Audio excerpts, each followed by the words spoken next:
Alpha Ralphelan's entire world is about to collapse. Right now, he's standing on the ceremonial dais, basking in applause, about to mate with his new Luna in front of 10 neighboring packs.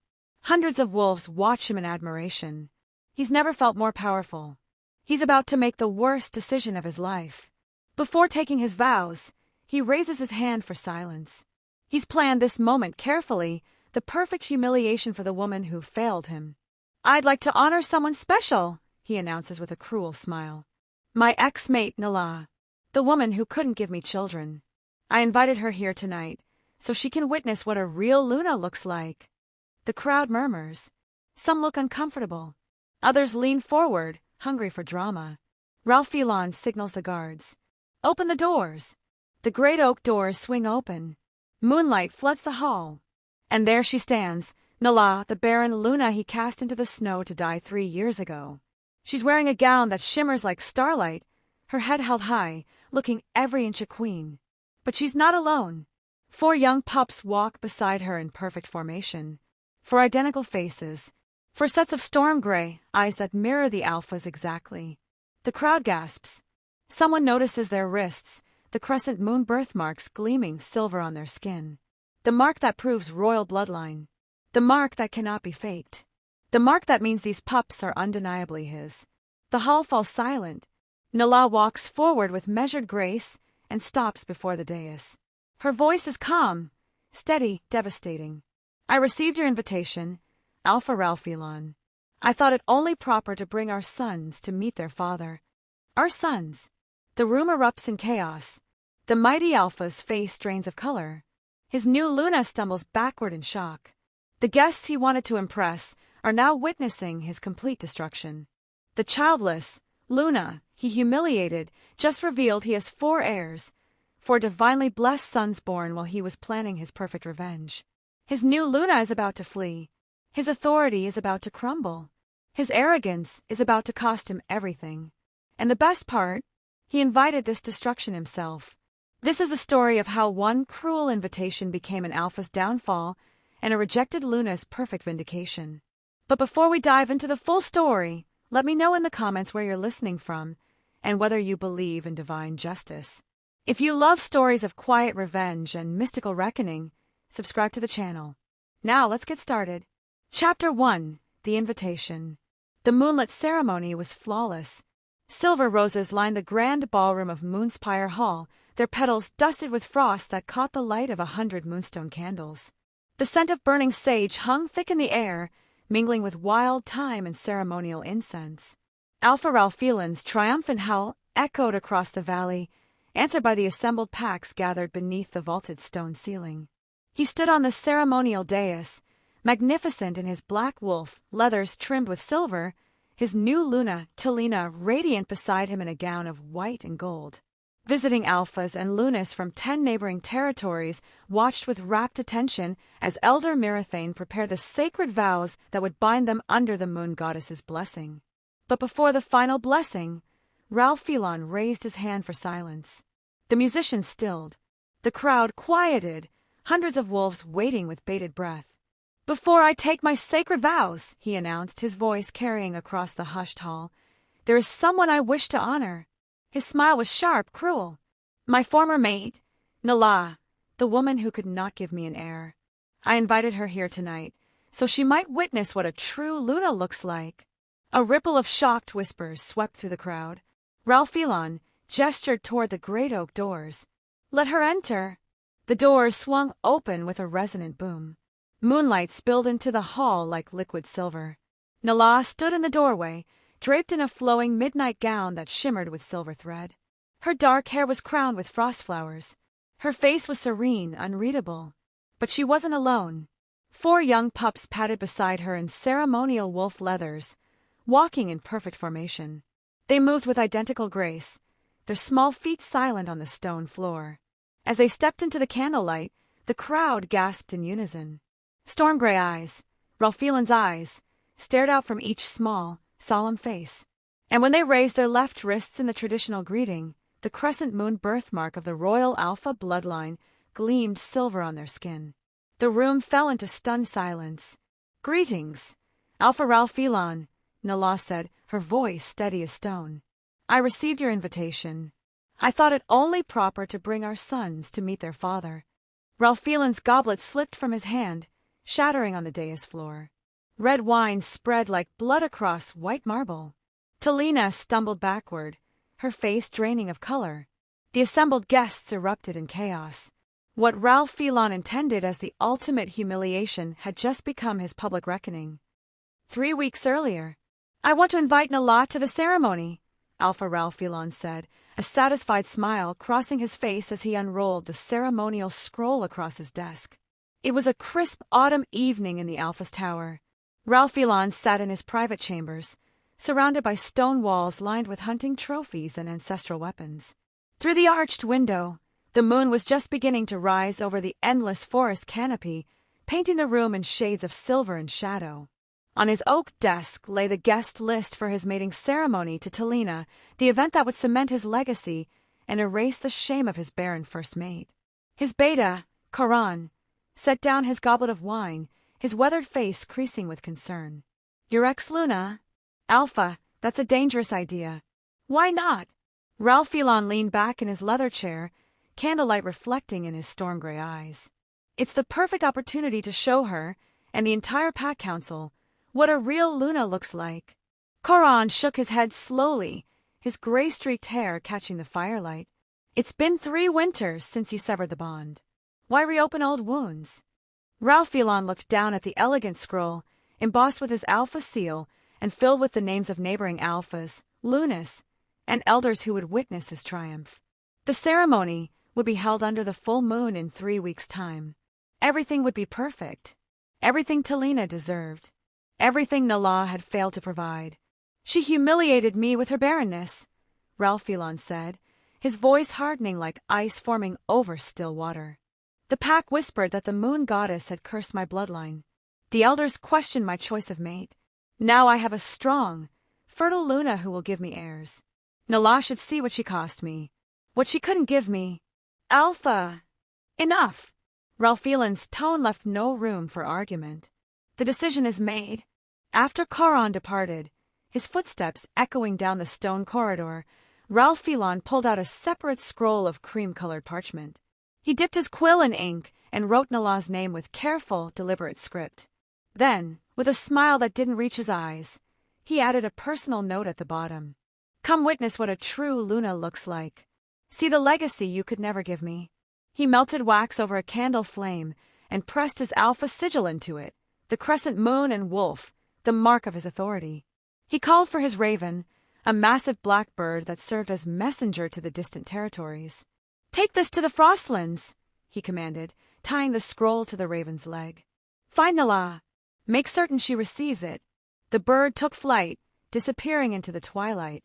Ralphilan watched it go, imagining Nala's face when she opened his invitation. Imagining her shame when she saw Talina, beautiful, powerful, fertile, everything she was not. He smiled, poured himself more wine, and began planning the ceremony that would finally free him from the shadow of his failure. 1 week later, the Frostlands. The raven arrived at dawn. Nala heard its harsh cry from inside her modest stone cottage at the edge of the Frostlands. She set down the mortar and pestle she'd been using to grind healing herbs and stepped outside. Frost crunched beneath her bare feet, her breath misted in the cold morning air. The raven perched on her fence post, a scroll tied to its leg. She recognized the seal immediately, the crescent moon and wolf of Moonspire pressed into dark wax. Ralphilan. She untied the scroll and offered the raven a piece of dried meat before it flew away. Inside her cottage, warmed by a crackling hearth and filled with bundles of dried sage and thyme, Nala sat in her wooden rocking chair and broke the wax seal.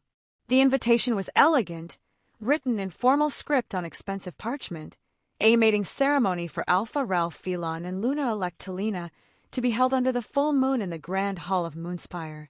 But it was the handwritten note at the bottom that made her pause. Come witness what a true Luna looks like. See the legacy you could never give me. Nala read the words twice. Then she set the scroll down, gently on the small wooden table. She didn't cry. She didn't tear up the parchment or curse his name to the goddess.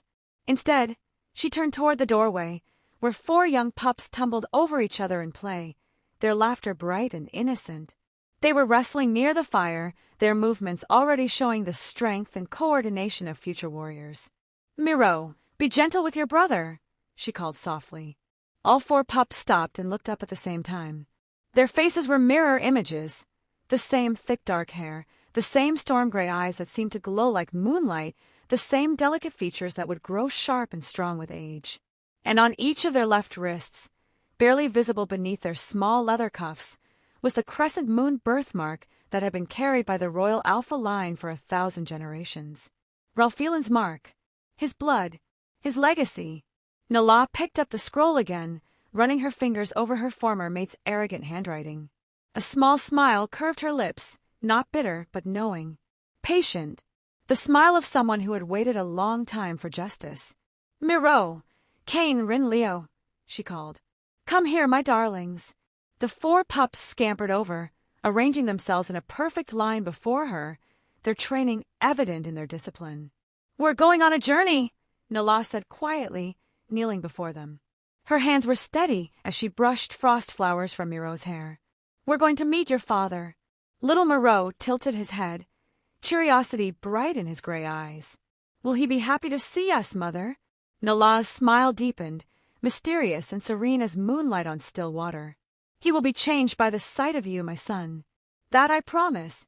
She stood, looking down at the invitation one final time. Then she walked to her chest of belongings and began to prepare for a reckoning 3 years in the making. The time had come. The goddess's justice would finally be served. Chapter 2. Scars of the Past.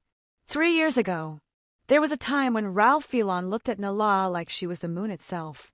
It was a summer evening when they first met, during the gathering of packs at the sacred hot springs. Nala had been tending to an injured wolf pup, her hands glowing faintly with healing energy as she whispered blessings over a broken leg. Ralphilan, then a young alpha ascending to leadership after his father's death, had watched her work with quiet awe. "You have the goddess's touch," he'd said when she finished. Nala had smiled, modest and warm. "I have only what she gives me to share." Their courtship was gentle, genuine. Ralphilan would bring her rare herbs from his hunts, moonflower root, silver sage, frost berries that only grew in the highest peaks. She would weave protection charms for him before dangerous patrols, her fingers nimble with wolf hair and blessed thread. The pack adored her. Nala moved through Moonspire territory like a soft breeze, healing the sick, comforting the grieving, teaching the young ones about the old ways. She never sought power or status. She sought only to serve, and Ralphilan loved her for it. Their mating ceremony took place under a full moon, so bright it turned the forest silver. Nala wore a crown of white roses and winter berries.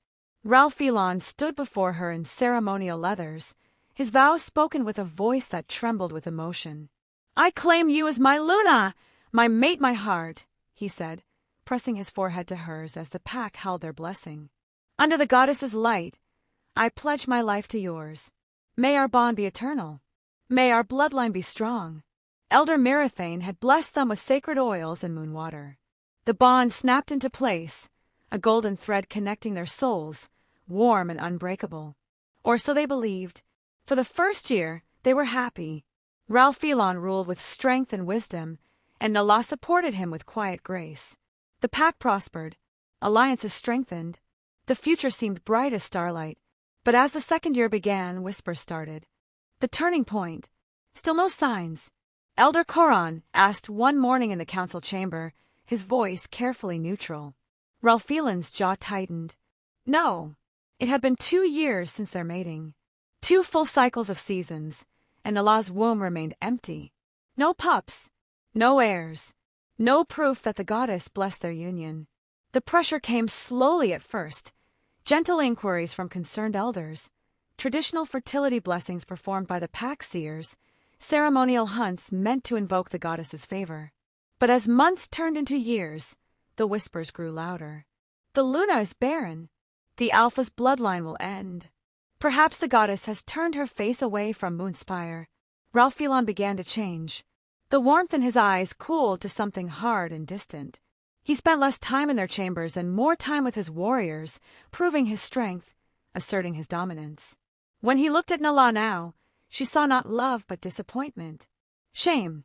Perhaps we should consult the ancient healers, Nala suggested one night, her hand reaching for his across their bed. He pulled away. Perhaps the problem is beyond healing. The words struck like a physical blow. It was during the spring gathering that Talina arrived.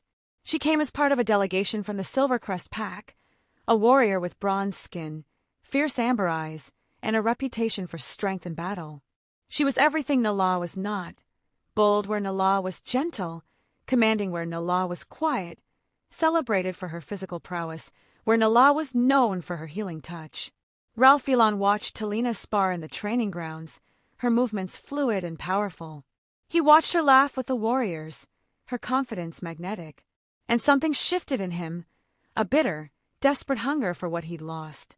For the legacy he believed Nala had stolen from him. The elders noticed his attention. The pack noticed. Everyone noticed. Everyone except Nala, who was too busy tending to a sick elder to see the way her mate looked at another woman. The rejection. The council chamber was cold the night Ralph-Elon summoned her. Nala entered to find not an intimate conversation with her mate, but a formal assembly. All 12 elders sat in their high-backed chairs.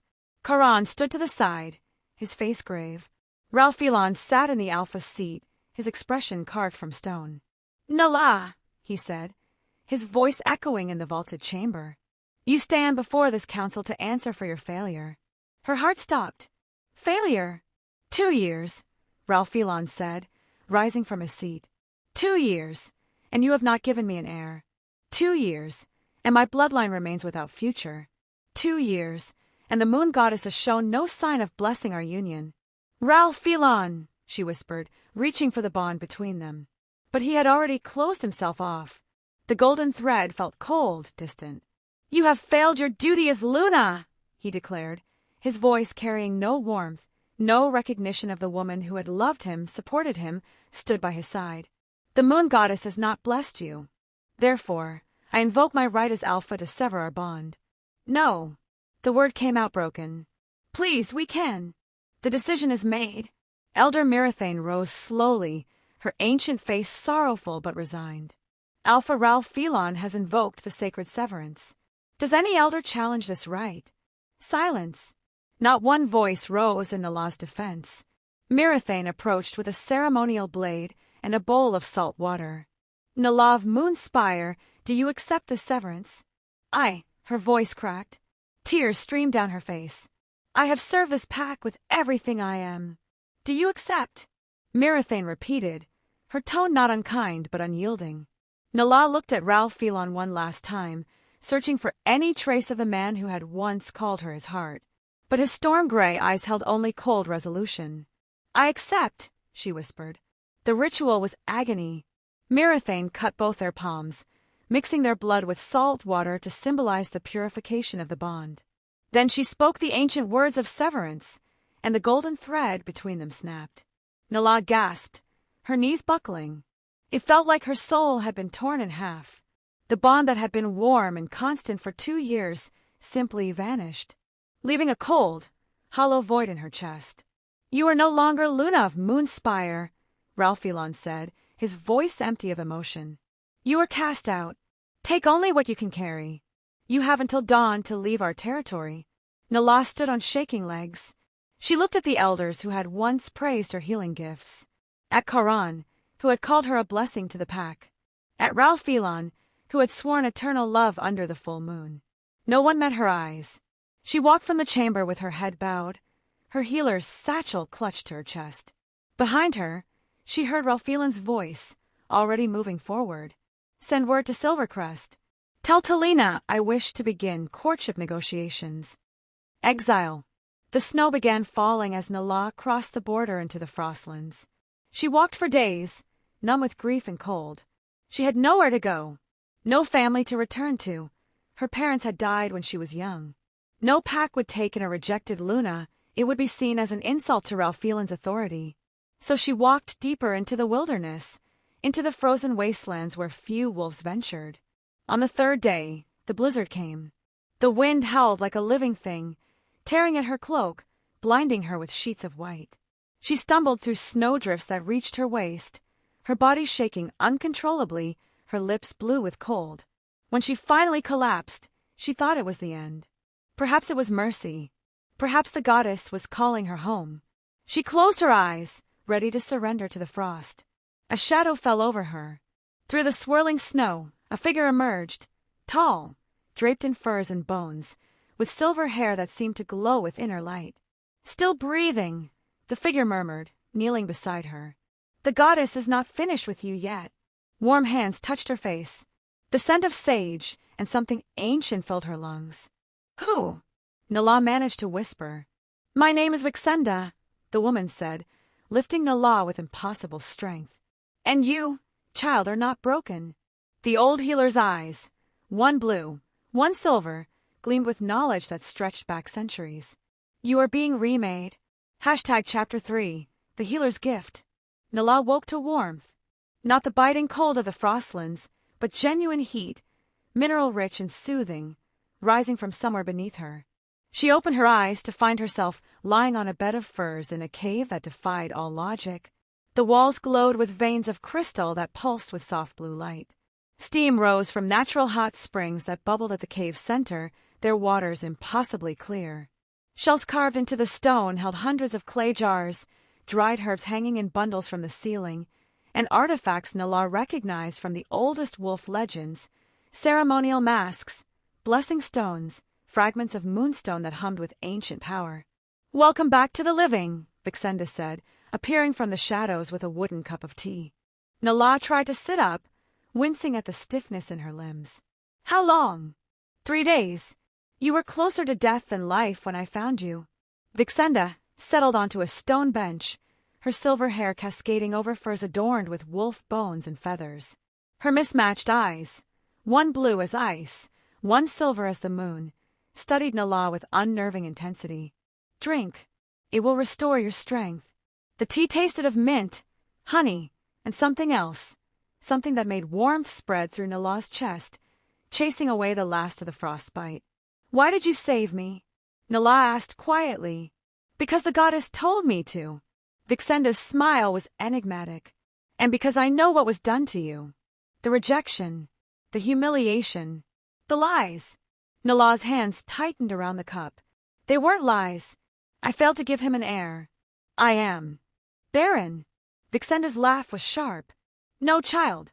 You are not barren. You never were. The words hung in the steam-filled air. That's not possible, Nala whispered. 2 years. The healers examined me. The seers performed rituals. Nothing worked. Because the fault was never yours. Vixenda rose and moved to one of her shelves, pulling down an ancient scroll. The moon goddess's blessing requires 2 things, a pure vessel and a worthy mate. You, Nala, were always pure, devoted, loving, faithful. But Ralph-Elon, she shook her head. His heart grew tainted with pride, with ambition, with the poisonous need for status over love. The goddess withheld her blessing because he was unworthy, not you. Tears burned Nala's eyes. Then I was cast out for his failure. Yes. Vixenda's voice softened. And that, child, is why you are here. The goddess sees all injustices. She does not forget. What can be done? Nala's voice broke. The bond is severed. I am exiled. He will take a new mate and you can still bear his heirs. Nala's head snapped up. What? Vixenda unrolled the scroll, revealing symbols and diagrams written in a language older than the modern Pax. There is a ritual, forbidden by most healers because it bypasses natural law. It uses the essence of royal blood and the power of moonstone to invoke the goddess's direct intervention. A fertility ritual, Nala breathed.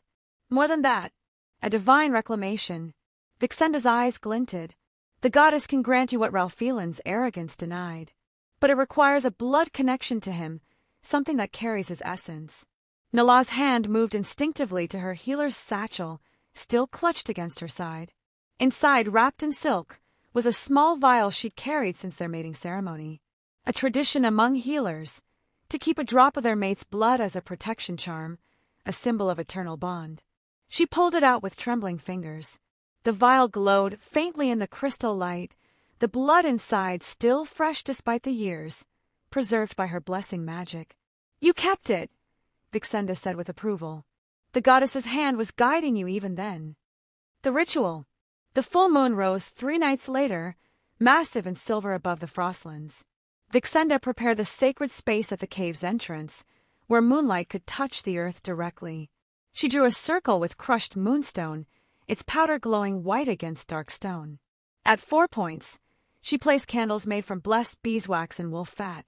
Nala knelt at the center, dressed in a simple white shift, her dark hair unbound. "Once we begin, there is no stopping," Vixenda warned. "The ritual will be painful. The goddess does not grant her gifts lightly. Do you accept this?" Nala looked at the vial of Ralph Phelan's blood in her palm. She thought of his cold eyes when he severed their bond, his voice declaring her a failure. The way he'd already moved on to Talina while she froze in exile. "I accept," she said firmly. Vixenda began to chant in the old language, her voice rising and falling like wine through ancient trees. She crushed moonstone with mortar and pestle, the crystals turning to luminescent powder. She mixed it with sacred spring water, honey, and herbs Nala didn't recognize. Then she added 3 drops of Ralph Phelan's blood. The mixture turned silver, glowing like liquid moonlight. "Drink," Vixenda commanded. Nala raised the bowl to her lips and drank. Fire exploded through her veins. She gasped, her body convulsing as the potion burned through her like silver flames. Her vision went white, then filled with images, the moon goddess herself, towering and radiant, her eyes infinite and knowing. Wolves running through starlit forests. For tiny heartbeats, pulsing in time with her own. The goddess's voice filled her mind, vast and eternal. "You have been wronged, faithful one. I withheld my blessing from arrogance, not from you. Now I grant you what was always meant to be." Nala tried to speak, but the goddess continued. "You will bear the legacy he rejected. 4 sons, marked by his blood, blessed by my hand. They will be proof of his folly and your vindication. Raise them in truth. Raise them in love, and when the time comes, justice will be served." The vision shattered. Nala collapsed onto the stone, gasping, her body shaking with residual energy. Vixenda caught her, murmuring soothing words as the silver light slowly faded from Nala's skin. "It is done," the old healer whispered. "The goddess has answered. New life." 6 weeks later, Nala woke violently ill. Vixenda took one look at her and smiled. The goddess works quickly. The pregnancy was confirmed by the old methods, the scent change that Vixenda's ancient nose detected, the way moonstone glowed when held near Nala's belly, the dreams of running with 4 small wolves at her heels. "Quadruplets," Vixenda said with awe. "Unprecedented. A sign of divine favor so strong, the goddess herself must be watching over them." The pregnancy was difficult. Nala's body struggled to carry 4 lives when most wolves bore only 1 or 2. But Vixenda's skill kept her strong. Special teas, healing blessings, the mineral-rich waters of the hot springs. 9 months after the ritual, on the night of a lunar eclipse when the moon turned blood red, Nala went into labor. The birth lasted through the night. Vixenda guided each pup into the world with practiced hands, her chants of blessing mixing with Nala's cries of pain and effort. As the eclipse reached totality, the first pup emerged, his cry strong and clear. Then the second, the third, the fourth. 4 healthy male pups, each perfect, each identical. Vixenda cleaned them and laid them on Nala's chest. Exhausted, trembling, Nala looked down at her sons and wept. They had storm-gray eyes, Ralph Phelan's eyes, already alert and watchful. And on each of their left wrists, glowing faintly in the returning moonlight, was the crescent moon birthmark of the royal Alpha bloodline. "The goddess has kept her promise," Vixenda whispered. "These are his heirs, undeniable, blessed, perfect." Nala held them close, breathing in their new life scent. "Miro," she named the first. "Cain, Rin, Leo, 4 sons, for proofs, for instruments of divine justice." 2 years later, the cottage Vixenda helped Nala build stood at the edge of the frostlands, close enough to civilization for supplies but far enough for safety. It was modest but warm, filled with the sounds of young life. Nala raised her sons with Vixenda's guidance, teaching them the old ways. How to honor the moon goddess with offerings of sage and silver. How to shift between human and wolf form, their first transformations wobbly but enthusiastic. How to be strong without cruelty, powerful without arrogance. She told them stories of their father, not with bitterness but with truth. "Your father is Alpha of Moonspire," she would say as they sat by the fire. "He is strong and proud, but he forgot that true strength comes from the heart, not from power alone. Will we meet him?" little Moreau asked one evening. Nala smiled, running her fingers through his dark hair. "One day, when the time is right." She watched them play in the snow outside, four identical pups tumbling over each other, their laughter bright and pure. They were growing so fast. Already they showed signs of the leaders they would become. Miro's careful wisdom, Cain's fierce loyalty, Rin's quick mind, Leo's gentle strength. "One day he will know," Nala whispered to the moon rising above the trees. "One day the truth will find him." And the goddess, watching from her silver throne, smiled. Chapter 4. New Beginnings, Old Wound. 2 weeks before the ceremony, Ralph-Elan's chambers echoed with Talina's laughter.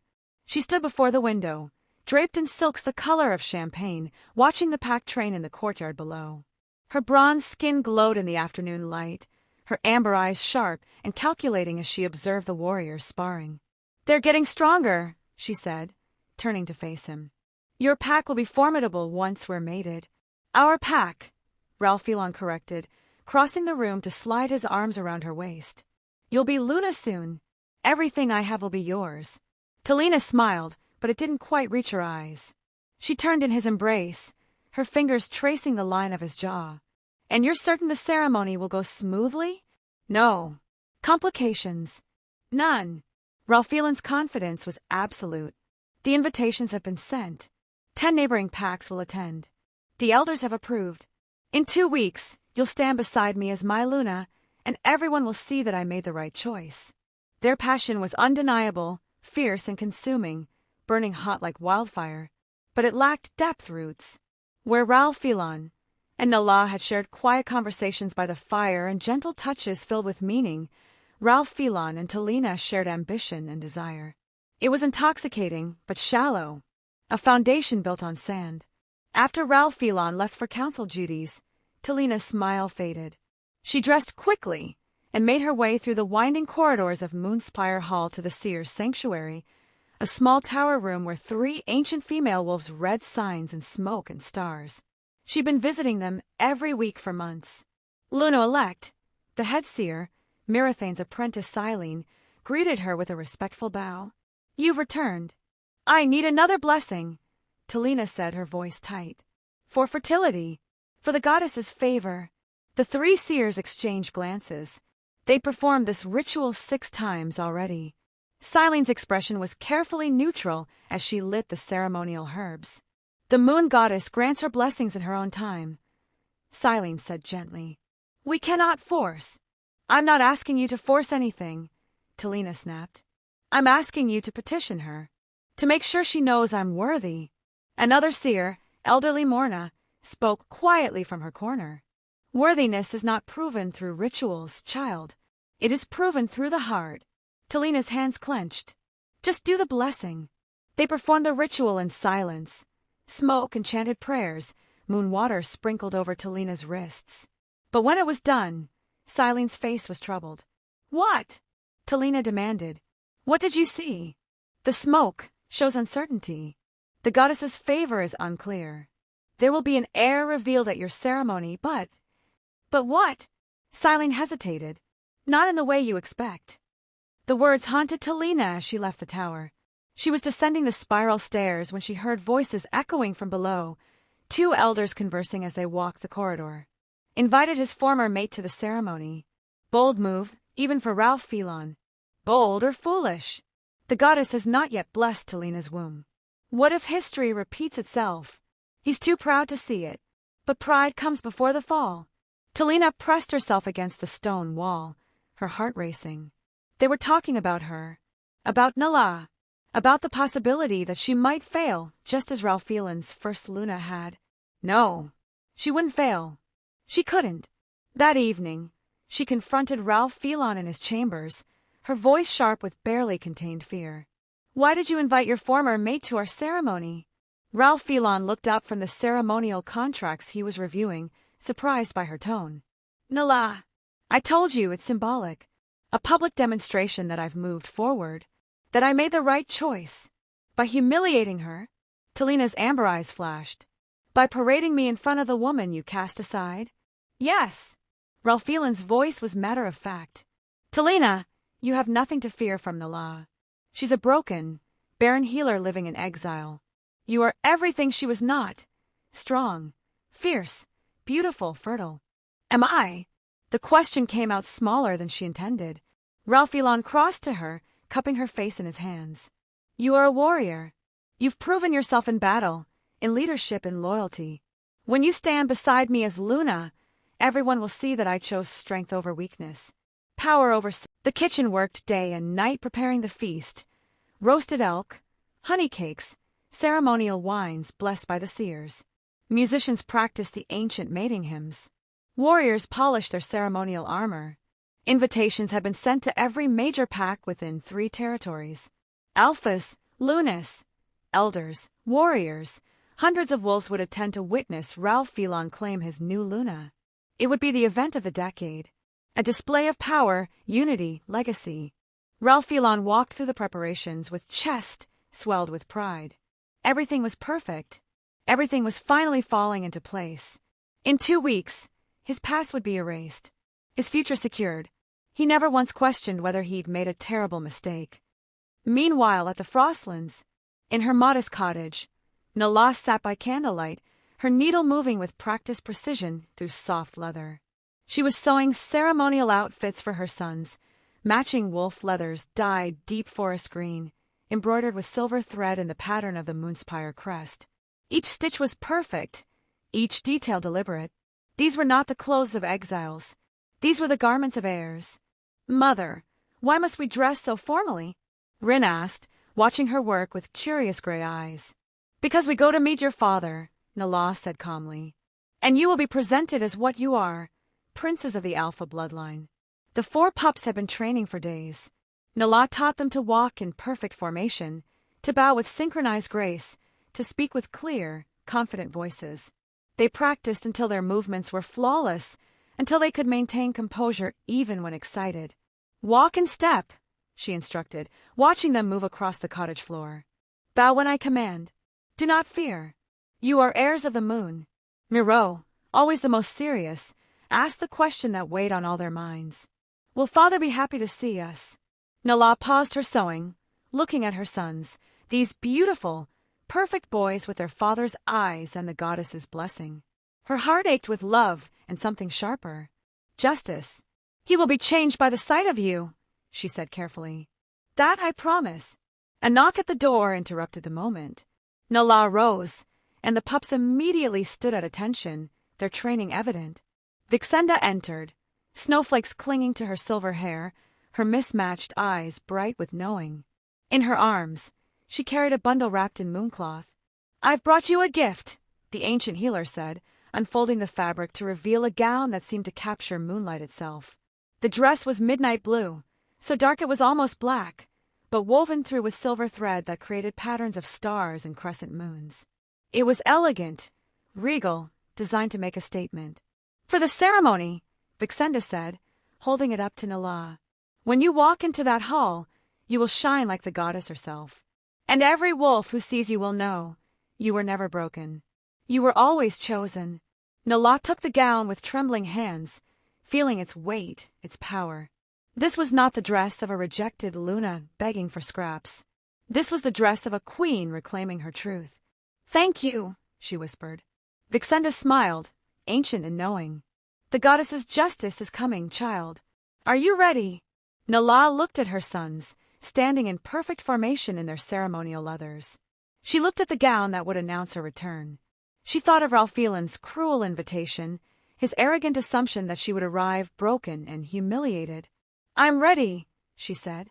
The storm was gathering. In 2 weeks it would break. Chapter 5, The Gathering Storm. 1 week before the ceremony. The first guests arrived at Moonspire under a sky heavy with clouds. Alpha Darius of Stoneclaw came with his Luna and a retinue of 20 warriors, their traveling cloaks dusted with snow. Alpha Saren of Riverbend arrived by the southern road, her beta carrying gifts of ceremonial wine and blessed silver. One by one, the neighboring packs converged on Moonspire Hall, transforming the fortress into a hive of political maneuvering and thinly veiled gossip. The guest quarters filled with visiting dignitaries. The great hall buzzed with conversation and the clash of goblets. Alliances were whispered over wine. Old rivalries simmered beneath polite smiles, and everyone was talking about the same thing. "Did you hear?" Lady Morwan of Shadowpine murmured to her companion as they descended the main staircase.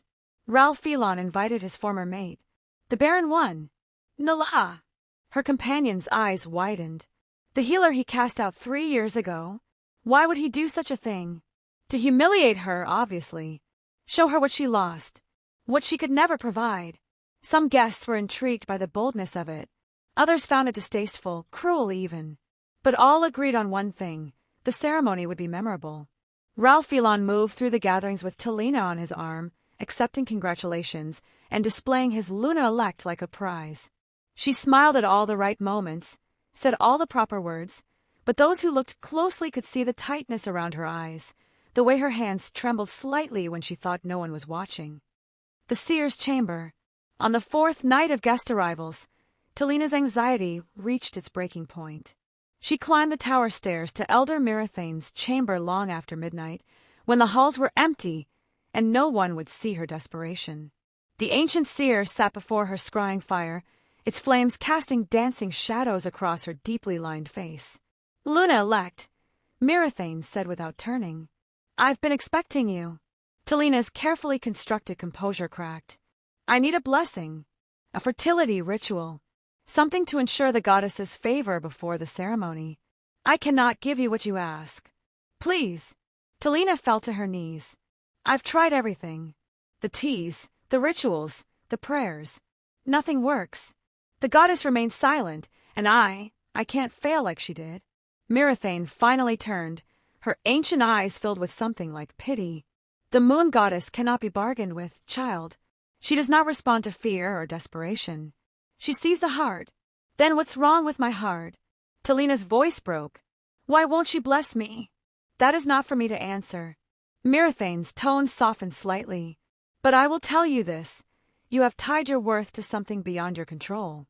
And the alpha you've chosen to mate with has done the same." Talina stood, anger flashing through her fear. "Then tell me, will I bear an heir? Will I succeed where Nala failed?" Mirathane's gaze grew distant, seeing something beyond the physical world. The fire flared green, and when she spoke, her voice carried the weight of prophecy. "An heir will be revealed at your ceremony, but not as you expect." The words struck like ice water. "What does that mean?" "It means," Mirathane said quietly, "that the goddess's justice cannot be avoided, and neither can the truth." Talina fled the tower, Mirathane's words echoing in her mind like a curse. The council chamber. The next morning, Ralph Phelon met with the Council of Elders to finalize the ceremony protocols. 12 elders sat in their high-backed chairs, their faces grave with the weight of tradition and law. "The vows are prepared," Elder Caron reported. "The sacred oils have been blessed. All guests have been assigned their places according to rank and alliance." "Excellent!" Ralph Phelon leaned back in the Alpha's chair, radiating confidence. "This ceremony will be remembered for generations. A new beginning for Moonspire. A demonstration of strength and proper leadership. And your former mate?" Elder Thane asked carefully. "She's confirmed her attendance." Ralph Phelon's smile was sharp. "She has. Let her come. Let her see what strength looks like. Let her see the future Luna of Moonspire, everything she could never be." Caron shifted uncomfortably. "Alpha, I must counsel you again. This invitation seems unwise. Why risk reopening old wounds?" "There is no risk," Ralph Phelon said dismissively. "Nala is a broken, barren exile. She has nothing. She is nothing. Her presence will only emphasize how far I've risen, how right my decision was." "Pride is the Alpha's greatest enemy," Caron said quietly. "This isn't pride. It's justice." Ralph Phelon stood, signaling the meeting's end. In 1 week, everyone will see that I chose correctly, that the goddess's true favor rests with Talina, not with a healer who couldn't fulfill her most basic duty. The elders exchanged troubled glances but said nothing more. The alpha had made his decision. The journey, 300 miles away, Nala and her 4 sons left the cottage at dawn. Vixenda stood at the threshold, her silver hair glowing in the early light. She placed her hands on each pup's head in blessing, then pulled Nala into a fierce embrace. "The goddess walks with you," she whispered. "Do not waver. Do not doubt. What you carry is truth, and truth cannot be denied." "Thank you," Nala said, her voice thick with emotion. "For everything." "Go," Vixenda said, stepping back. "Show them what divine justice looks like." They traveled by moonlight and rested during the day, the pups maintaining perfect discipline despite their excitement. Miro led his brothers in formation, their small feet moving in synchronized steps, just as their mother had taught them. As they crossed into the borderlands, Nala felt her resolve hardening with each step. No fear, no hesitation, only purpose. On the second night, they encountered a wandering wolf on the forest road, a scout from one of the smaller packs, traveling to Moonspire for the ceremony. He froze when he saw them, his eyes widening in recognition. "Luna Nala," he breathed. "But you were exiled. What are you?" His gaze dropped to the 4 pups, and his words died. Even in the dim light, he could see their storm-gray eyes, the crescent moon marks on their wrists. "By the goddess," he whispered. "Those marks, they have the Alpha's mark." Nala smiled, serene and terrifying. "Tell no one. Let the ceremony reveal all." The wolf bowed instinctively, then fled into the forest, his mind racing with what he'd seen. The border. On the evening of the 6th day, Nala and her sons crested the final hill. Below them, Moonspire Hall rose against the twilight sky, its windows glowing with golden light. Smoke rose from a dozen chimneys. The sounds of celebration drifted on the wind, music, laughter, the howls of gathered packs. Her former home, the place that had cast her out to die. "Mother," Miro said softly, "is that where father lives?" "Yes, my darling." The 4 pups stared at the great hall with a mixture of awe and nervousness. They wore their ceremonial leathers, the Moonspire crest embroidered over their hearts. They stood straight and proud, but they were still so young. Nala knelt before them, adjusting Kane's collar, smoothing Leo's hair. "Are you ready, my darlings?" They looked at each other, then back at their mother, and nodded in perfect unison. "Then let us finish what the goddess started." They descended the hill as the moon rose behind them, silver and full and radiant. The storm was about to break, and nothing would ever be the same. If you were in Nala's position, cast out, humiliated, but blessed with the very thing your former mate claimed you couldn't provide, would you have accepted that invitation? Would you walk back into the place that broke you to reveal the truth? Drop your thoughts in the comments and let me know, is this justice or revenge? Hit subscribe if you're ready to see what happens when Nala walks through those doors. Chapter 6. The ceremony begins. The night of the full moon. The Moonspire ballroom had been transformed into something otherworldly. Silver fire burned in massive braziers placed at each corner of the hall, their flames dancing without smoke, casting everything in ethereal light. Moonstone chandeliers hung from the vaulted ceiling, each crystal catching and multiplying the candlelight until the entire space seemed to glow from within. Garlands of silver roses and winter berries draped every column, their petals dusted with crushed diamond that sparkled like frost. The scent was intoxicating, burning sage mixed with wild roses, ceremonial incense, and the crisp bite of winter air flowing through the opened upper windows. Outside, the full moon hung massive and radiant, its light streaming through the stained glass windows to paint the marble floors in shades of blue and silver. Hundreds of wolves filled the hall in their finest ceremonial attire.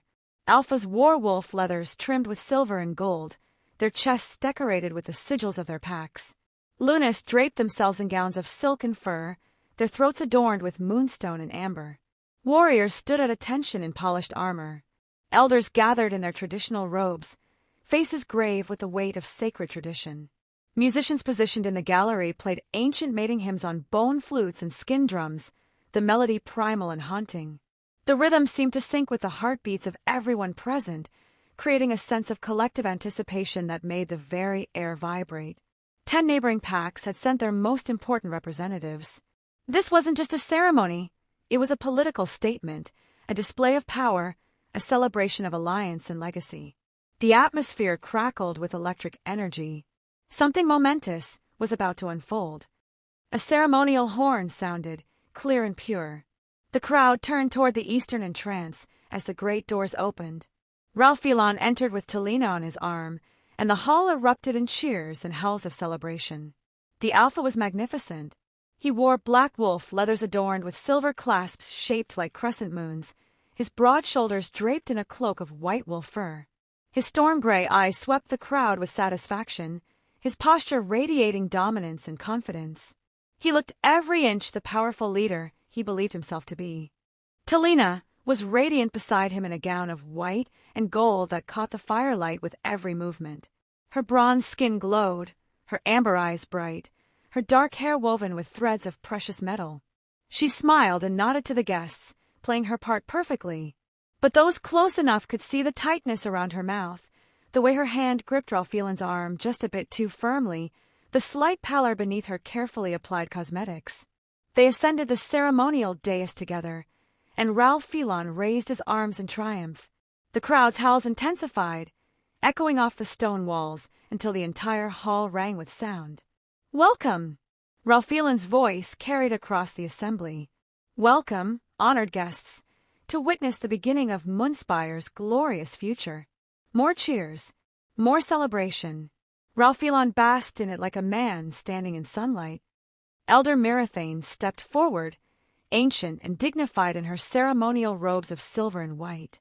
She carried a staff carved with wolf totems and lunar phases, its top crowned with a piece of pure moonstone that glowed with inner light.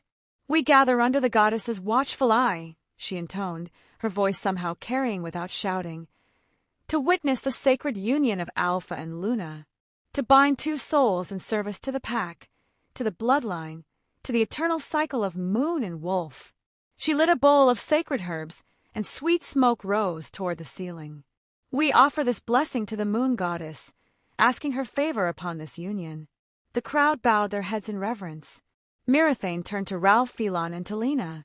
"Do you come before the goddess with pure hearts and honest intentions?" "We do," they answered in unison. "Do you pledge to serve the pack above self, to honor the old ways, to raise heirs in strength and wisdom?" "We do." Mirathane dipped her fingers in moon water and touched their foreheads, their lips, their hearts. "Then let the sacred vows be." "Wait!" Ralph-Elon raised his hand, interrupting the ritual. Mirathane's eyes narrowed slightly, but she stepped back. The alpha turned to face his guests, a smile playing at his lips, sharp and anticipatory, like a predator about to strike. "Before I take my new Luna," he announced, his voice ringing with calculated cruelty, "there is someone I wish to honor." The crowd murmured, confused by the break in protocol. "My former mate, Nala," Ralph-Elon continued, "who could not fulfill her duty as Luna, who could not provide me with an heir despite the pack's patience and the goddess's many blessings.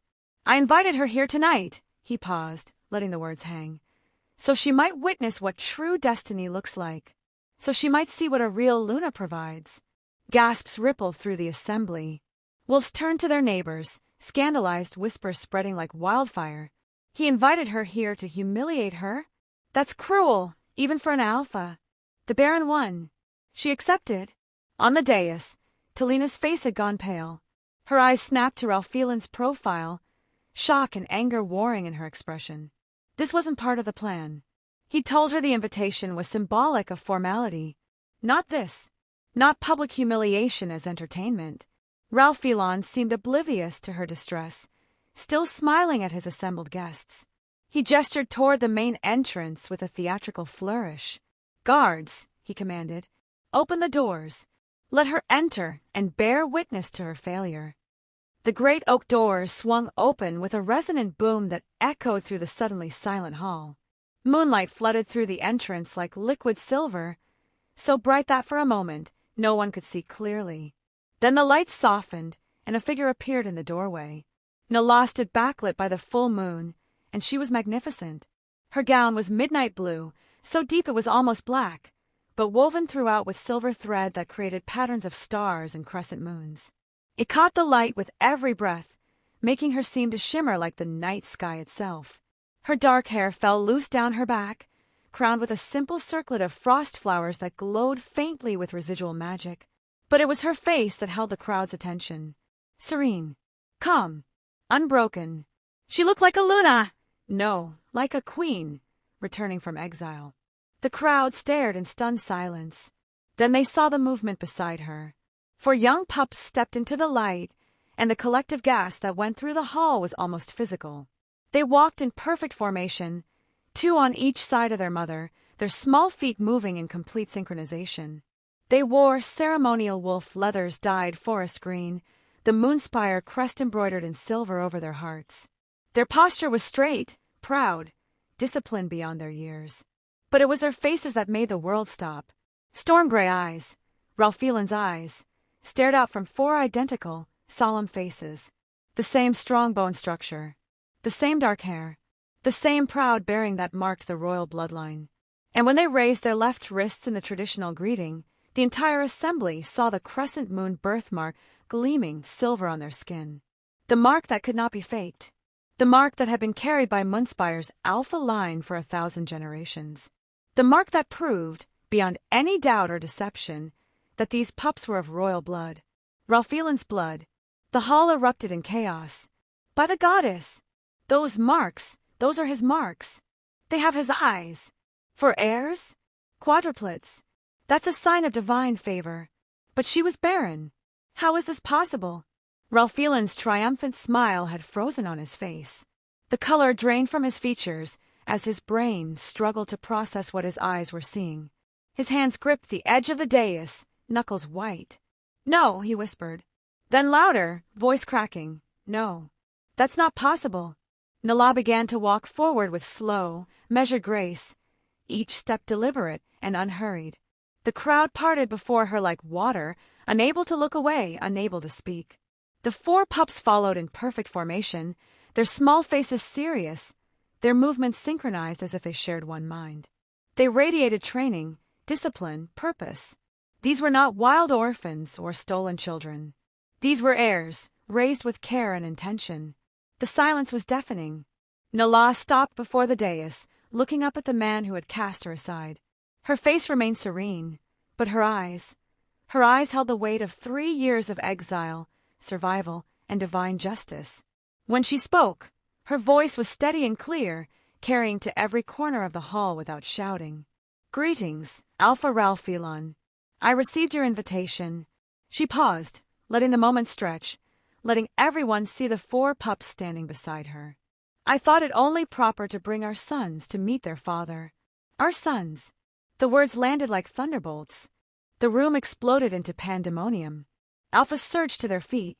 Lunas cried out in shock. Elders rose from their seats, their faces pale with the weight of what this meant. Warriors murmured to each other, hands instinctively moving to weapons they weren't carrying. Ralphilan staggered backward as if physically struck, his face a mask of horror and disbelief. Talina made a strangled sound and stumbled, her white and gold gown suddenly seeming like a mockery. She grabbed for Ralphilan's arm, but he didn't notice, didn't move, didn't breathe. The mighty Alpha of Moonspire, who moments ago had stood in triumph, now stood paralyzed as his world tilted and shattered around him. And Nala, the barren Luna he'd cast aside to humiliate, simply smiled. That moment when Nala walked through those doors with 4 heirs, did you feel it? That perfect, devastating justice. Ralphilan wanted to humiliate her in front of everyone, but instead, she just destroyed his entire reality. Drop a comment if you think he deserves what's coming, and subscribe because Chapter 7 is where everything truly falls apart for him. You won't want to miss it. Chapter 7, the revelation. The pandemonium was immediate and absolute. Alphas surged to their feet, bellowing questions. Lunas clutched each other, gasping in shock. Warriors pushed forward for a better view. Elders rose from their ceremonial seats, their ancient faces carved with disbelief and dawning recognition. The careful order of the ceremony dissolved into chaos. Impossible! Those marks, I can see them from here. For heirs? Quadruplets. That hasn't happened in 3 generations. But she was declared barren. Ralphilan's beta, Charon, recovered first. He stepped to the edge of the dais, his voice cutting through the noise. This is a trick, an illusion, dark magic meant to deceive us. The crowd quieted slightly, turning to see how Nala would respond. She stood utterly still, her 4 sons arrayed beside her in perfect formation, and when she spoke, her voice carried the calm of absolute truth. No trick, Beta Charon. Only truth. Her gaze lifted to meet Ralphilan's, and something passed between them, recognition, reckoning, the shattering of everything he'd built his pride upon. Ralphilan descended from the dais like a man in a nightmare, his movements jerky and uncoordinated. Up close, the resemblance was even more undeniable. The pups had his bone structure, his eye color, his bearing. They were like looking at mirrors of his younger self, multiplied and perfected. No, the word came out strangled. You dare bring impostors into this sacred space? These pups are not mine. You were barren. The seers confirmed it. The healers were wrong. Nala's interruption was gentle but firm. I was never barren, Ralphilan. The moon goddess simply withheld her blessing until you revealed your true heart. Lies! His voice cracked with desperation. You expect me to believe, expect them to believe, he gestured wildly at the assembled guests, that you suddenly conceived after 3 years? That's impossible. Not impossible. Nala's smile was serene, terrible in its calmness. Divine. Before Ralphilan could respond, the smallest pup, Miro, the eldest by mere minutes, stepped forward. The hall fell silent, every eye fixed on the small figure in ceremonial leathers. Miro stopped 3 paces from Ralphilan and executed a bow so perfect, so precisely aligned with royal protocol, that several elders made sounds of recognition. When he straightened, his storm-gray eyes met his father's without fear. "Father," he said, his young voice clear and strong. "The goddess sends her greetings." Behind him, Cain, Rin, and Leo stepped forward in perfect unison and bowed as one, their movements synchronized like a sacred dance. "We are honored to meet you," Cain said. "We have waited for this moment," Rin added.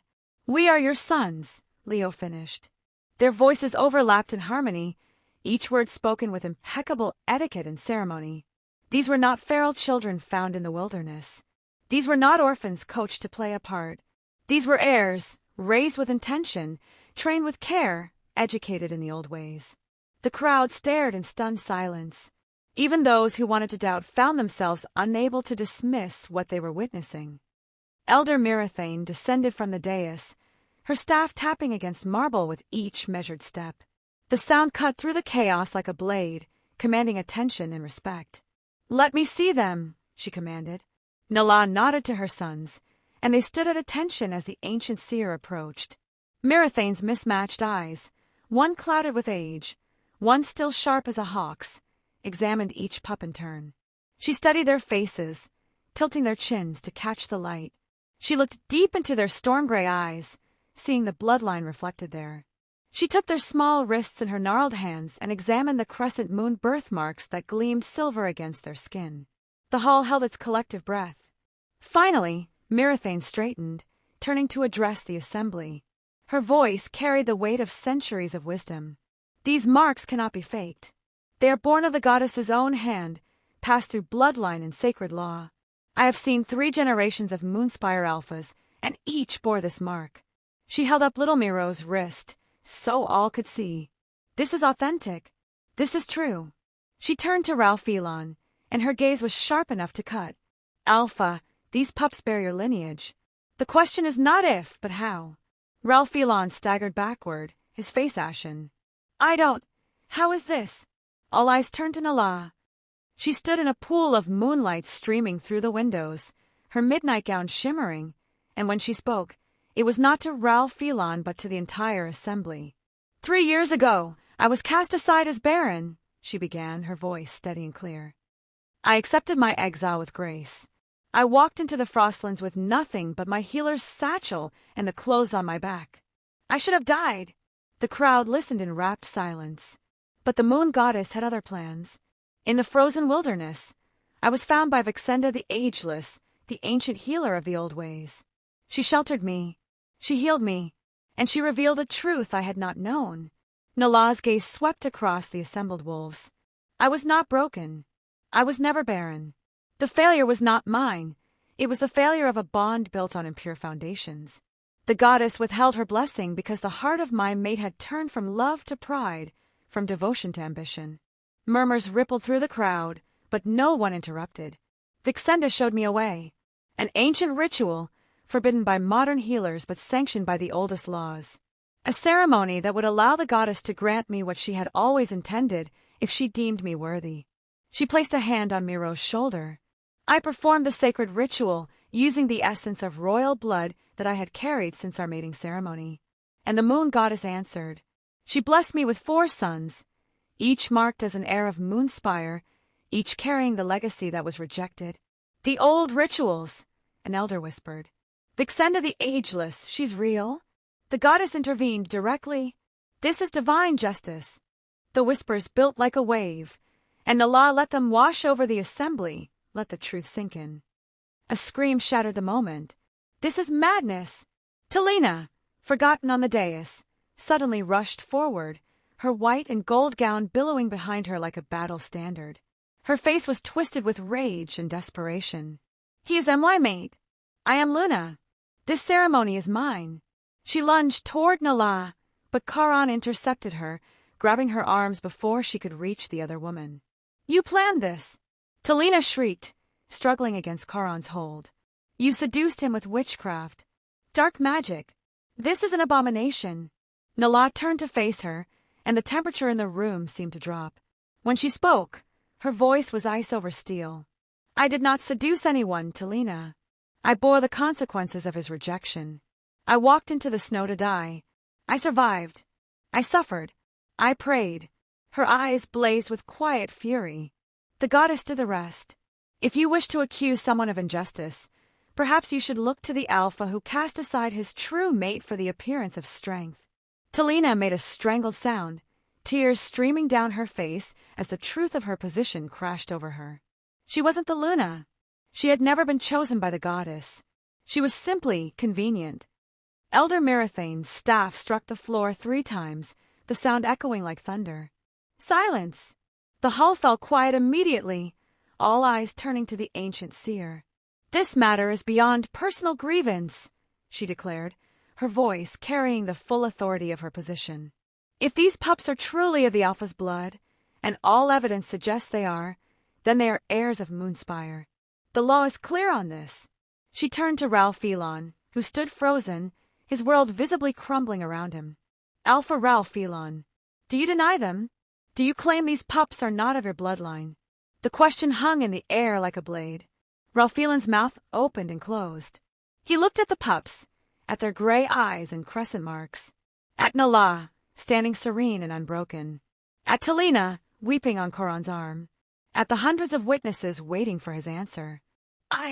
His voice cracked. I need proof. Real proof. Not just marks and resemblance. I need certainty. Mirathane nodded slowly, as if she'd expected this. Then we shall perform the blood moon test. Tomorrow night, under the full moon, we will conduct the ancient rite of lineage verification. The sacred flame will reveal truth beyond any doubt. She raised her staff again. This ceremony is suspended. All guests will be housed and fed. Nala and her pups will be given quarters in the guest wing under my personal protection. Tomorrow night, the truth will be undeniable. She struck the floor once more. The goddess has spoken. We will listen. The hall erupted in frantic whispers as guards began ushering guests toward the side chambers. Alphas clustered together, already calculating the political implications. Lunas comforted each other, their eyes wide with scandal and speculation. Nala gathered her sons close, and they were escorted to the guest wing by Mirathane herself, their small figures walking with dignity through the chaos they'd created. On the dais, Ralph Phelon stood alone, his ceremonial cloak suddenly feeling like a shroud. The triumph of moments ago had turned to ash. The future he'd planned had shattered like glass. In a corner, Talina collapsed into a chair and wept, her white and gold gown pooling around her like a broken dream. No one came to comfort her. The Luna-elect who was never chosen. The replacement who had been replaced. And somewhere in the frostlands, Vixenda looked toward the moon and smiled. The scales were beginning to balance. When those 4 pups stepped forward and called Ralph Phelon father with perfect manners and undeniable proof, did you feel his world collapse? This is what happens when you try to humiliate someone the goddess has chosen. Drop a comment. Do you think Ralph Phelon will accept the truth, or will his pride destroy him completely? Subscribe because tomorrow night's blood moon test is going to be devastating. Chapter 8. The Blood Moon Test. Dawn after the revelation. Moonspire woke to chaos. The morning sun rose over a pack in turmoil. Servants whispered in corners. Warriors gathered in tight clusters, their conversations hushed but heated. In the guest quarters, visiting alphas sent urgent messages to their territories, already calculating how the scandal would shift the balance of power. No one left. They couldn't. The story unfolding here was too significant, too unprecedented to abandon. Ralph Phelon remained sequestered in his chambers with his closest advisors, voices rising and falling behind thick oak doors. Some argued he should deny everything, claim deception. Others counseled acceptance, damage control. All agreed on one thing: the alpha's position had never been more precarious. Down the hall, Talina refused all visitors. She'd locked herself in her rooms after the ceremony, dismissing her attendants, ignoring Ralph Phelon's attempts to speak with her. Through the door, servants heard weeping, then silence, then the sound of things breaking. In the guest wing, Nala and her son spent the day in quiet prayer. They knelt before a small altar Mirathane had provided, a basin of moon water, a bundle of sage, a piece of raw moonstone. Nala taught her sons the old words, the ancient gratitudes, preparing their spirits for what was to come. "Are you afraid, mother?" Leo asked, his young voice small. Nala smiled, touching his cheek.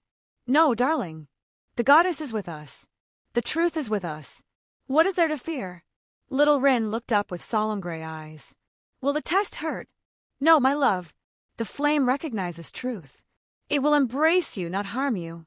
They prayed until the sun began its descent, and the moon rose to take its place. The sacred grove. Elder Mirathane had convened the council at midday to explain the ritual that would settle the matter beyond all dispute.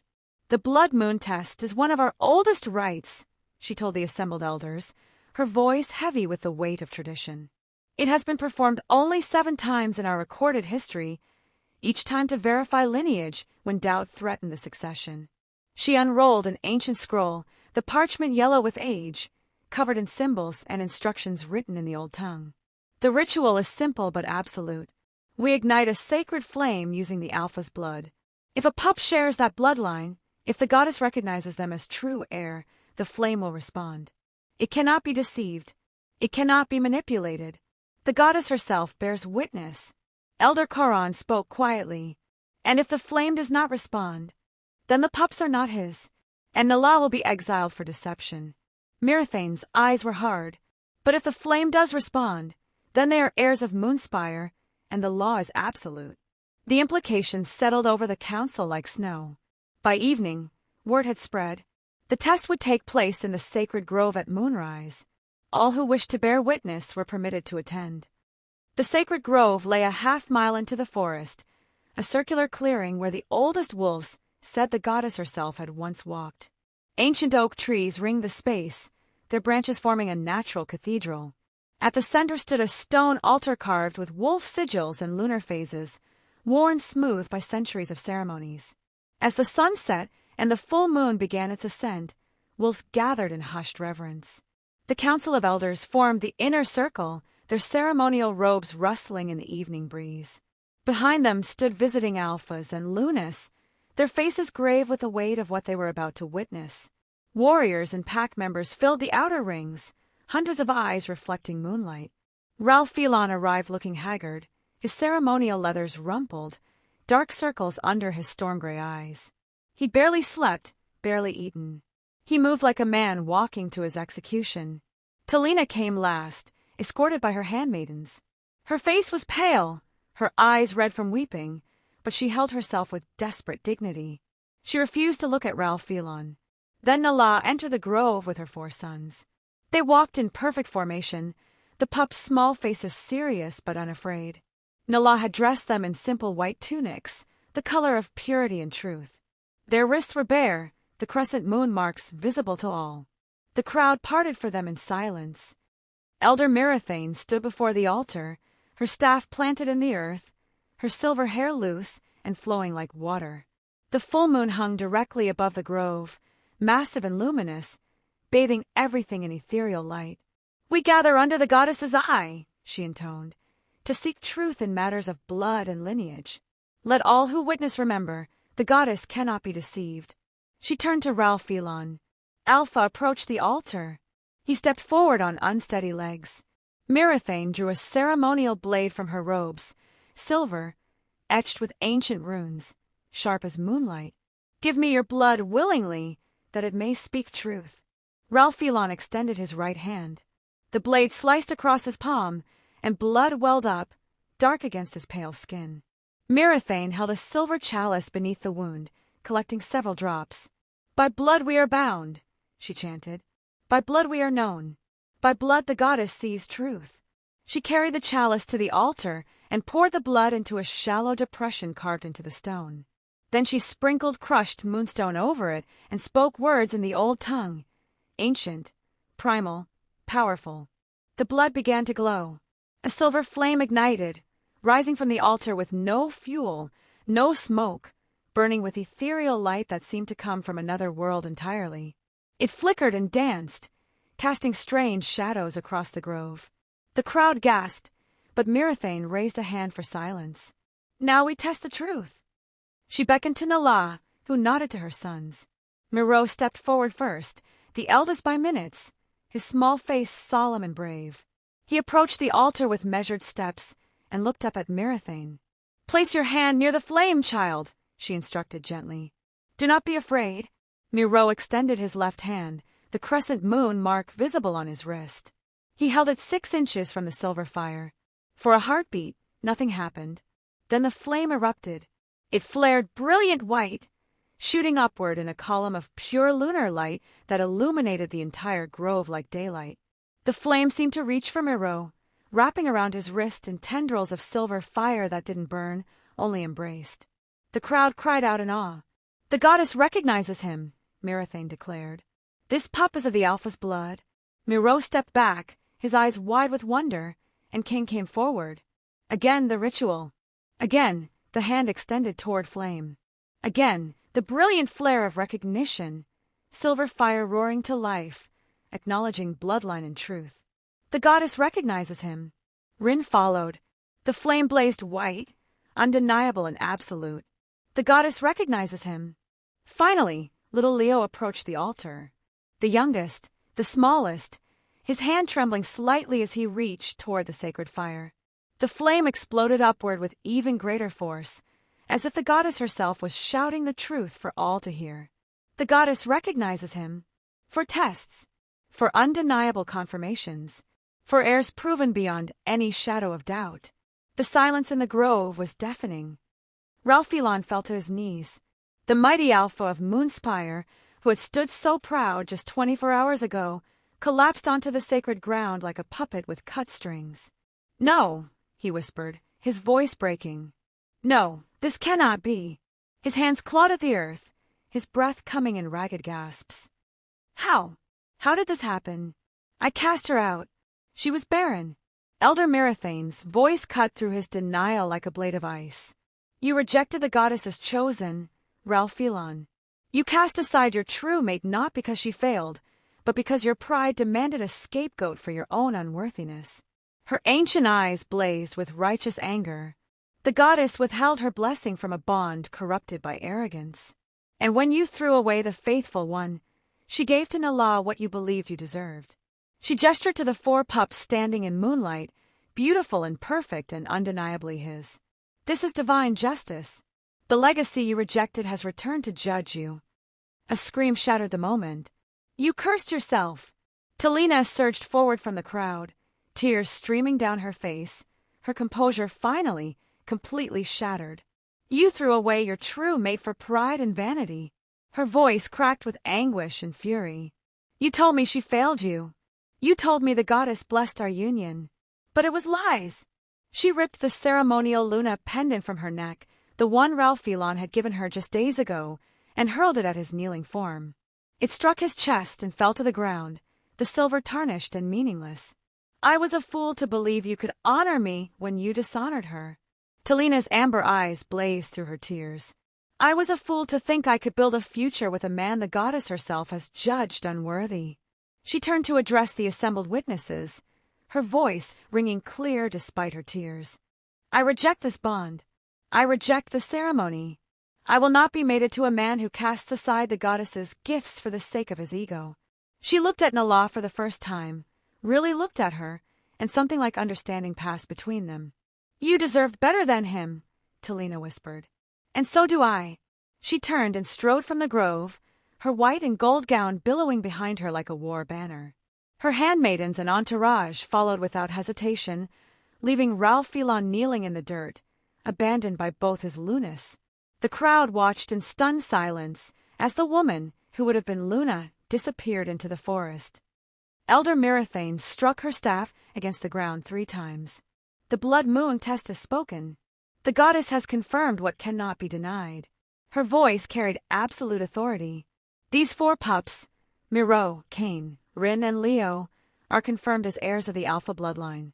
Though Nala bore them in exile, they are of Moonspire by blood and right. She turned to address the full assembly. Alpha Ralphilon stands accused by the goddess herself of casting aside his true mate through pride and false judgment. Until this matter is resolved, until he proves himself worthy of his station and makes restitution for his failures, he is hereby stripped of ceremonial rights and placed under council oversight. Gasps rippled through the crowd. His rank as Alpha is not revoked, Mirathane continued, but his authority is constrained. All major decisions will require council approval. All ceremonies will be overseen by the elders. The goddess has spoken. We will ensure her justice is served. Ralphilon didn't protest, didn't argue.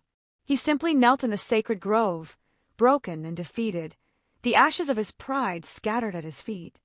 Nala gathered her sons close, her hands gentle on their shoulders. Come, my darlings. Our work here is done. They walked from the grove in formation, dignified and whole, while the crowd parted before them like water. Some bowed, some simply stared. All recognized what they had witnessed. Not revenge, justice. Behind them, Ralphilon remained on his knees, alone in the moonlight. The mighty Alpha brought low by truth. The moon shone down, silver and eternal and indifferent, while the goddess smiled at scales finally balanced. Chapter 9. Reckoning and Resolution. The morning after truth.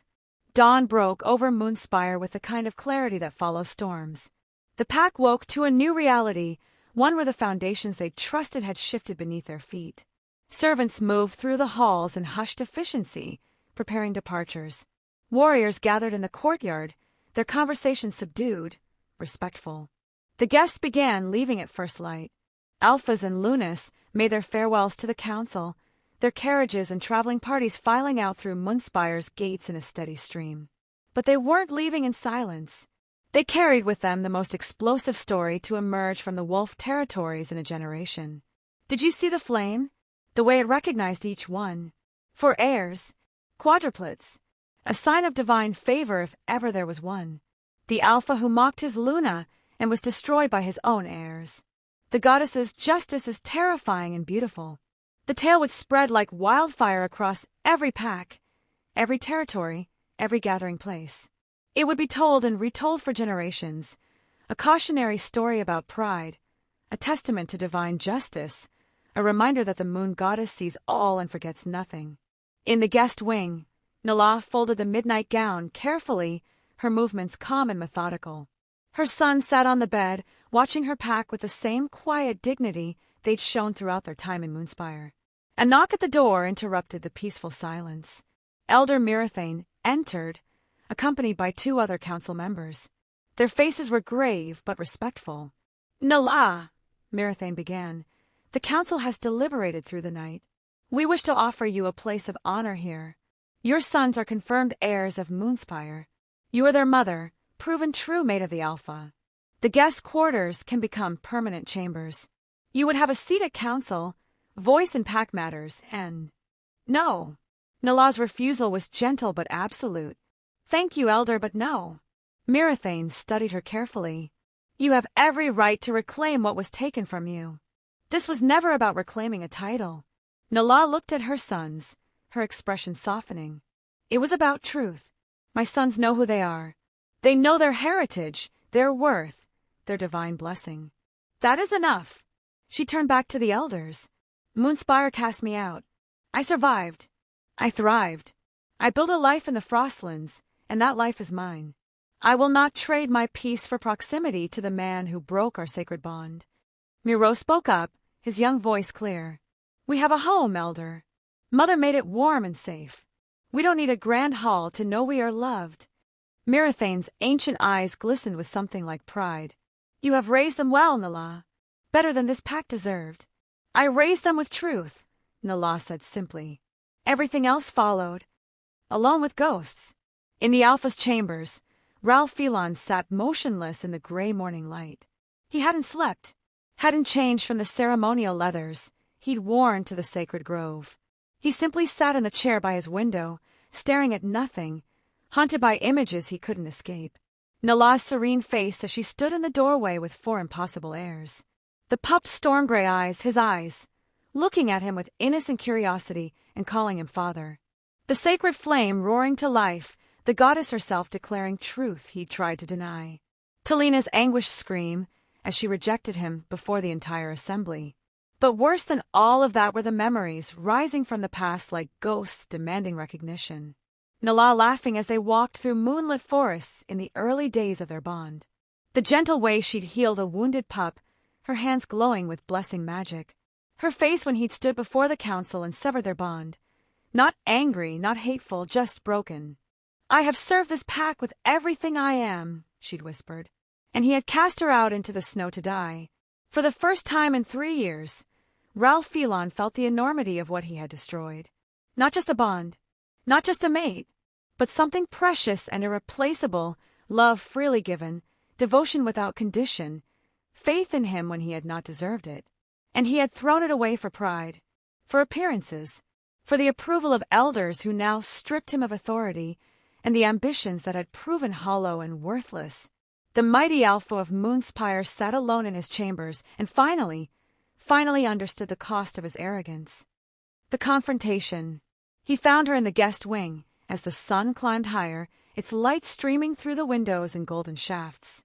Nala was closing the last of her traveling bags, her movements efficient and practiced. The 4 pups stood in a protective semicircle around her, their small faces wary as Ralph Phelon appeared in the doorway. Nala! His voice came out hoarse, broken. Please, may I speak with you? She paused, then nodded to her sons. Wait in the hall, my darlings. They obeyed, but not before Miro fixed Ralph Phelon with a look far too knowing for his age. A look that said you hurt our mother. We will not forget. When the door closed behind them, silence stretched between the former mates like a chasm.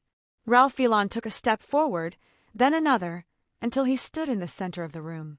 Then, slowly, he lowered himself to his knees. Nala! She raised her hand, cutting him off. Do not apologize, Ralph Phelon. Apologies mean nothing now. Then what can I say? His voice cracked. What words could possibly? There are no words. Her tone was not cruel, but it was final. You wanted an heir. The goddess gave you 4. You wanted a legacy. They are your legacy, but they will not be raised by your arrogance. They will not learn to measure worth by power or to cast aside the faithful when pride demands a sacrifice. Ralph Phelon's hands clenched on his thighs. I was wrong.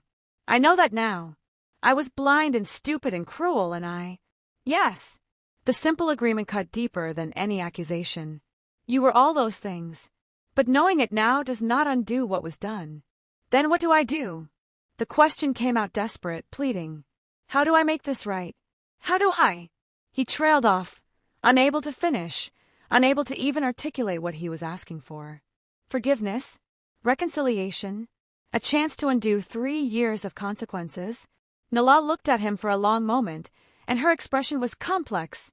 Not hatred, not love, but something softer and sadder. Understanding, perhaps. Or pity. You learn, she said quietly. You grow. You become the alpha you were meant to be, not for me, not for your pride, but for them. She gestured toward the door where their sons waited. They are yours by blood. The goddess has confirmed it, and I will not deny them their heritage. But whether you are worthy to be their father, truly their father, not just their sire, that is for you to prove. Ralph-Elon looked up at her, tears streaming down his face. Will you, can I see them? Know them. That will be their choice when they are old enough to make it. Nala's voice remained steady. I will not poison them against you. I will tell them the truth, all of it. Your failures and your potential.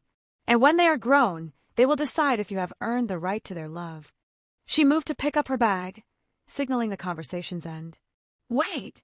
Ralph-Elon's voice was small. Will I ever see you again? Nala paused at the door, her back to him. Perhaps. The goddess's path is long and winding. But do not wait for me, Ralph-Elon. Do not hope for reconciliation. Our bond was broken by your hand and your choice. What you must rebuild now is yourself. She opened the door and stepped through without looking back. Ralph-Elon remained on his knees in the empty room, alone with the wreckage of everything he destroyed. Departure. Nala and her sons left Moonspire as the sun reached its zenith. The pack gathered in the courtyard to watch them go, not with hostility, but with a kind of reverent silence. These 4 pups were confirmed heirs of the Alpha bloodline. This woman had been vindicated by the goddess herself. Many wolves bowed as Nala passed. Some reached out to touch the pups' heads in blessing. All recognized that they were witnessing something significant, not an ending, but a transformation. Nala walked with her head high, her sons in perfect formation beside her. She did not look back at the grand hall, at the life she'd once lived, at the mate who had cast her aside. She looked only forward. The pups waved shyly at the gathered wolves, their innocence and sweetness already winning hearts despite the scandal that surrounded their existence. At the gates, Elder Mirathane waited. May the goddess light your path, she said, pressing a small pouch into Nala's hand. Moonstone and silver, blessed under last night's moon. For protection. Thank you, Elder. For everything. You needed no help from me, Mirathane said with a slight smile. The goddess was always with you. I merely bore witness. As Nala and her sons passed through the gates and began the long walk toward the forest, Mirathane turned to find Ralph-Elon standing at a window high above, watching them disappear. She climbed the tower stairs and found him still there, motionless, his face a mask of grief and regret. The goddess does not punish without purpose, Alpha, Mirathane said quietly. This is your crucible. What you become from this pain will define you far more than what you were before it. Ralph-Elon nodded numbly, unable to speak. You have 4 sons now, she continued. 4 chances to learn what fatherhood truly means. 4 opportunities to prove that wisdom can grow from failure. Do not waste them. She left him there, alone with his thoughts and the distant figures growing smaller on the horizon. Epilogue, the goddess's smile. Far away in the Frostlands, Vixenda stood outside her cave as twilight painted the sky in shades of purple and gold. She gazed toward the moon, just beginning to rise, and spoke to the gathering darkness. The goddess always balances the scales. Justice has been served. The air shimmered, and a figure appeared beside her, a massive silver wolf, translucent and radiant, eyes like liquid starlight. The manifestation of the moon goddess herself. Well done, old friend. The goddess's voice whispered like wine through ancient trees. You have served me faithfully. The girl did it herself, Vixenda said. I merely provided the tools. The pups will grow strong, the goddess said, her gaze turning south toward Moonspire.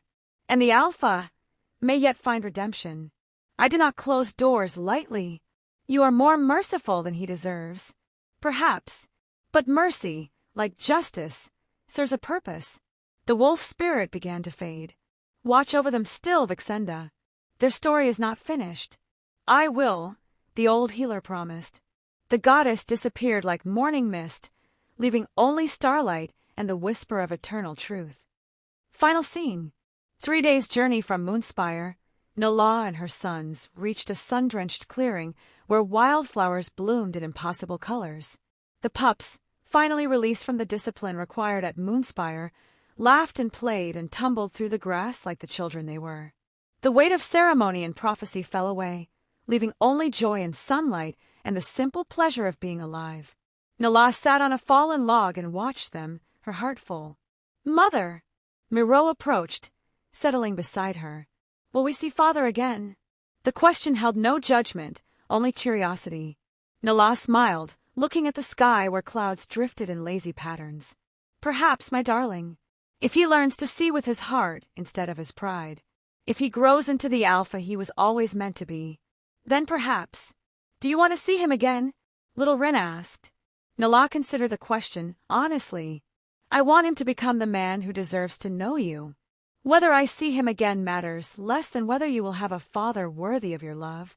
Cain tilted his head. "We already have your love. Isn't that enough?" "More than enough," Nala said, opening her arms.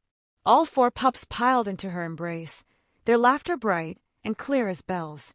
She held them close, breathing in their scent of wild grass and sunshine and blessed hope. "You are the moon's justice, my darlings," she whispered. "And you are loved. Always." As the sun climbed higher, 5 figures sat silhouetted against the endless sky. A family whole and unbreakable. The story ended not with vengeance, but with peace. Not with bitterness, but with the quiet triumph of a woman who had turned her exile into her greatest strength. Nala had walked into that ceremony to reveal truth. She walked away having reclaimed herself, and that in the end was the greatest victory of all. Nala walked into Moonspire with 4 heirs and walked out with her dignity, her truth, and her peace intact. She didn't need revenge. She just needed the world to know what the goddess always knew. She was never broken. Did this ending satisfy you? Did you feel the weight of justice balanced with mercy? Drop your thoughts in the comments. And if this story moved you, subscribe for more tales of divine justice, quiet strength, and the power of truth. The moon sees all. The goddess forgets nothing. And sometimes, the best revenge is simply living well. The end.